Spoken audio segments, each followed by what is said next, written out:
مہربانی کر کے خریدنے سے پہلے اس اعتبار سے جانور کو ضرور چیک کر لیا کریں کہ اس کے اندر کوئی عیب نہ ہو، ورنہ قربانی نہیں لگے گی۔ وہ واضح حدیث ہے، جامعہ ترمذی میں، سنن نبی داؤد کے اندر، مشکات کے اندر بھی موجود ہے کہ نبی علیہ السلام نے فرمایا کہ 4 خامیاں جس جانور کے اندر ہے نا اس کی قربانی نہیں لگے گی۔ نمبر 1، لنگڑا، ٹانگ ٹوٹی ہوئی۔ یہاں پہ بھی اکثر اوقات جب وہ کوئی بڑا جانور ہے، آپ اسے ٹرک سے اتارتے ہیں تو وہ چھلانگ مار کے اترے تو ایک آدھ ٹانگ تو اس کی ٹوٹ جاتی ہے، پھر وقتی طور پہ اسے پین کلر لگا دیتے ہیں اس کے گھٹنے کے اندر،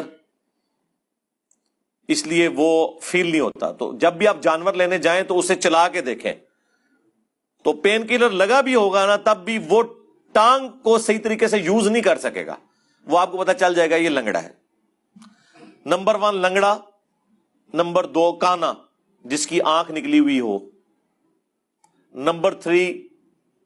لاغر، یعنی یہ نہیں ہے کہ اس کے اوپر گوشت ہی کوئی نہیں، ہڈیوں کا ڈھانچہ ہے،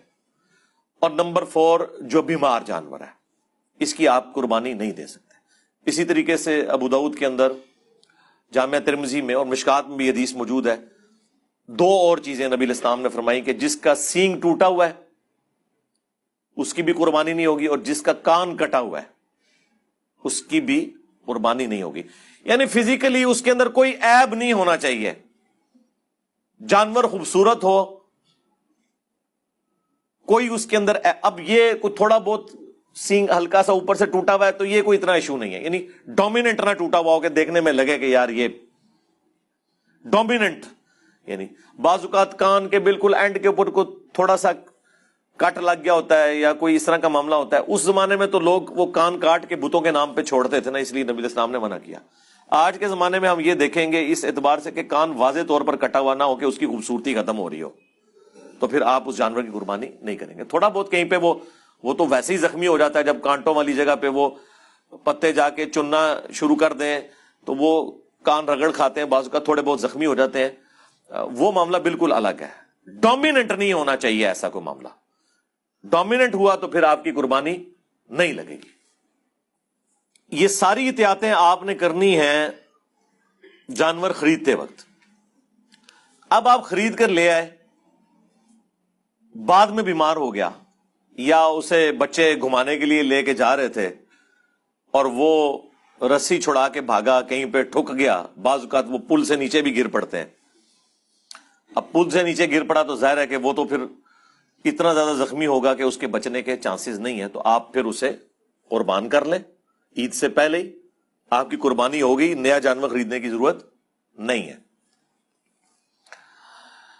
اس کے ثبوت میں سن کبرا البیہقی کے اندر سیدنا عبداللہ ابن زبیر صحابی رسول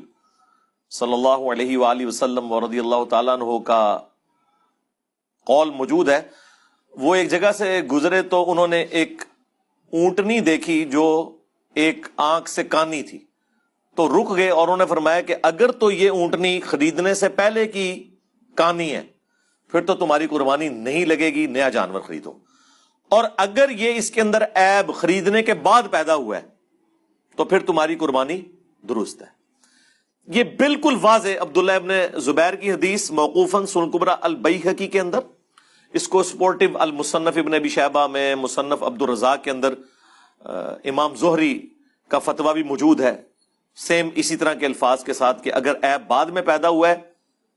تو پھر قربانی درست ہے، اگر وہ پہلے کا تھا تو پھر قربانی درست نہیں ہے۔ بہرحال یہ عبداللہ ابن زبیر نے ایک کلیئر کٹ بات بتا دی۔ بس اس میں اب جتنے عیب ہیں، اگر جانور خریدنے کے بعد سینگ ٹوٹا، یا وہ بیمار ہو گیا، یا وہ لنگڑا ہو گیا، یا اسے کوئی زخم آ گیا، تو ان تمام جانوروں کی قربانی درست ہوگی۔ اور اس میں بھی اگر زیادہ سویر کنڈیشن آ جائے تو آپ قربانی سے پہلے بھی اسے قربان کر سکتے ہیں،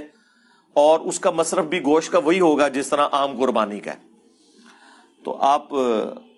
بھلے 2 دن پہلے ہے تو ٹھیک ہے، پھر فریج میں رکھ لیں اور قربانی والے دن بانٹ دیں، کیونکہ اگر پہلے بانٹا لوگ کہیں گے پتہ نہیں بیمار جانور کا گوشت ہی دے گئے، یہ بھی خطرہ لگا رہتا ہے نا۔ تو پاکستان میں تو آپ جتنا بھونتے ہیں نا گوشت کو، تو عموماً جتنے اس قسم کے وائرسز ہیں وہ ختم ہو جاتے ہیں، الا یہ کہ کوئی کریٹیکل وائرس ہو، وہ بھی ڈاکٹرز بتائیں گے جن کی فیلڈ ہے اس حوالے سے کہ کوئی ایسا معاملہ، عموماً جو عام بیماریاں جانوروں کو لگتی ہیں نا تو وہ جانور جب آپ قربان کرتے ہیں اس کے بعد گوشت جب آپ پکا کے کھا لیتے ہیں تو بیکٹیریاز وائرسز ختم ہو جاتے ہیں، کوئی ایشو اس حوالے سے نہیں رہتا۔ یہ اب جو یہ والی بیماری آئی ہے لمپی، جس کے اندر وہ پھوڑے نکلتے ہیں، تو اب ظاہر ہے کہ یہ تو واضح اس کی خوبصورتی کو ختم کرتے ہیں۔ اس قسم کے اگر پھوڑے نکلے ہوئے ہیں کسی جانور کو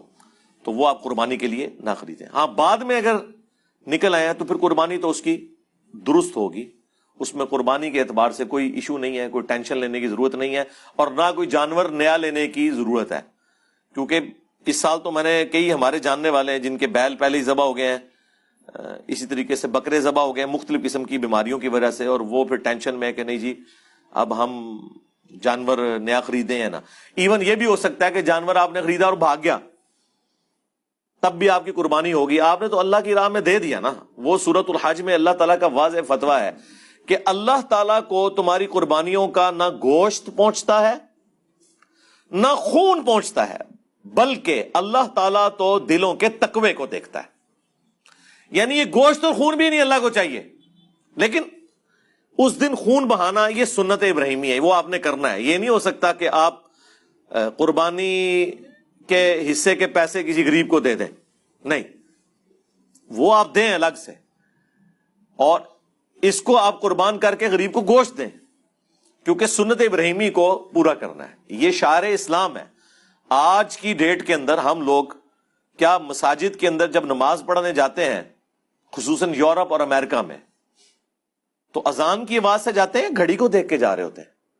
تو اذان کی پریکٹیکل ضرورت اب باقی نہیں رہی، لیکن کسی کی جرت ہے کہ اذان ختم کروا دے؟ نہیں، یہ اسلام کی نشانی ہے، ان کو شعار کہا جاتا ہے، نشانیاں اللہ کی۔ ان الصفا والمروہ من شعائر اللہ، صفا اور مروہ اللہ کی نشانیوں میں سے۔ بلکہ سورۃ الحج میں تو اللہ تعالیٰ نے قربانی کے جانوروں کو بھی کہا کہ یہ بھی اللہ تعالیٰ کی نشانی ہے، جو ہدی کے جانور لے کے جاتے تھے حج کے موقع کے اوپر۔ تو یہ آپ ختم نہیں کر سکتے۔ سورہ حج میں آیا کہ 3 کیٹیگریز میں گوشت کو ڈیوائیڈ کرنا ہے، یعنی یہ ایک پریفریبل ہے، غریبوں اور مسکینوں کو دیں، رشتہ داروں کو دیں، اور خود بھی استعمال کریں، اور اس میں مسلم اور غیر مسلم کی بھی کوئی تفریق نہیں ہے، آپ کسی کو بھی دے سکتے ہیں۔ اس دن جو لوگ مانگنے آتے ہیں سب کو کچھ نہ کچھ دے کر بھیجا کریں۔ انہوں نے کون سا روزانہ آنا ہوتا ہے، سال کے بعد آتے ہیں، تو آپ قربانی کریں۔ یہ نہیں ہے کہ اچھا گوشت تھوڑا سا سائڈ پہ کر کے اپنے لیے کر دیا اور باقی گوشت جی میں نے اپنا زیادہ گوشت اللہ کی راہ میں دیا ہے، وہ زیادہ دیا آپ نے ناقص والا، ہاں جی، جس کا بہترین قیمہ نکلنا تھا وہ تو آپ نے سائڈ پہ کر لیا،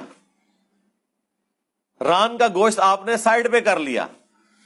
لن تنالوا البر حتى تنفقوا مما تحبون، تم نیکی کے اعلیٰ درجے کو اس وقت تک پہنچ ہی نہیں سکتے جب تک کہ اپنی پسندیدہ چیزیں اللہ کی راہ میں قربان نہ کر دو۔